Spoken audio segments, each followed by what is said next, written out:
Okay, so here's a very important class to take. AP Hug. It's great. You get a GPA boost. You get to learn more about how the world is interconnected. This is a globe, okay? Also, it's the only AP course that freshmen can take. So, you get college credit. It's very good. You should take it. Another course you should take is GT English.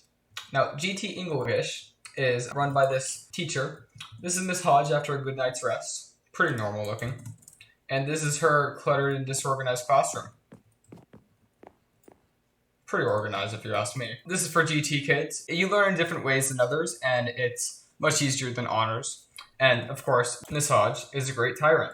Another course you should totally take is orchestra. Now, orchestra is great because, first of all, Reagan's orchestra program is amazing. There's 5 different levels of orchestra, so you can learn based on your current skills and abilities. The teachers are great, the students are great, the community is great, everything's great. You should join. Now, if you're a smart freshman, you should take Calculus BC. The reason I'm saying this is because you shouldn't take Calculus AB, because Calc BC has everything in AB plus a little bit of extra.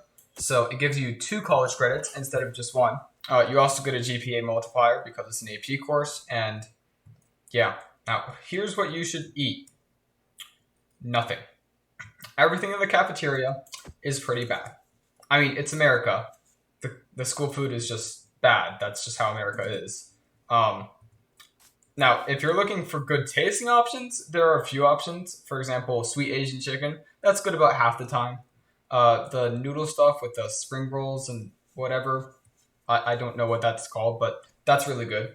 The pizza, you can't go wrong with pizza. And of course, if nothing else works, chocolate milk. It's a good source of protein. Or just regular milk, that's even healthier. Now, here's what you shouldn't eat. Everything else, including the chicken nuggets, which are really just chicken rocks.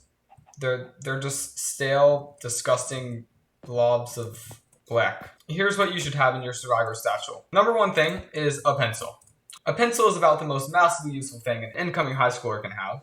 Partly it has great practical value. You can sharpen it indefinitely as you avoid doing your work in biology. You can erase your mistakes in English, watching your work vanish before your eyes. Use it to add texture to your art on your one-pager before adding the important quotes from the text. You can threaten other people when they question your texturing, snap in rage as you learn your grade from your recent essay. You probably spent too long doodling on your time, right? You can bite off your eraser after tearing your pencil to shreds, and of course write with it if it still seems to be functional. More importantly, a pencil has immense psychological value. For some reason, if a strag, or a strag is a non-hitchhiker, discovers that the high schooler has his pencil with him, he will automatically assume that he is also in possession of a highlighter, pencil sharpener, eraser, bottle of water, Rubik's Cube, phone, map, random piece of gum, social life, homework, change of clothes, etc., etc. Furthermore, the strag will then happily lend the high schooler any of these or a dozen other items that the high schooler might have accidentally lost. What the strag will think is that any man who can survive the length and breadth of high school, review it, study it, work against terrible odds, keep a passing grade, and still know where his pencil is clearly a man to be reckoned with.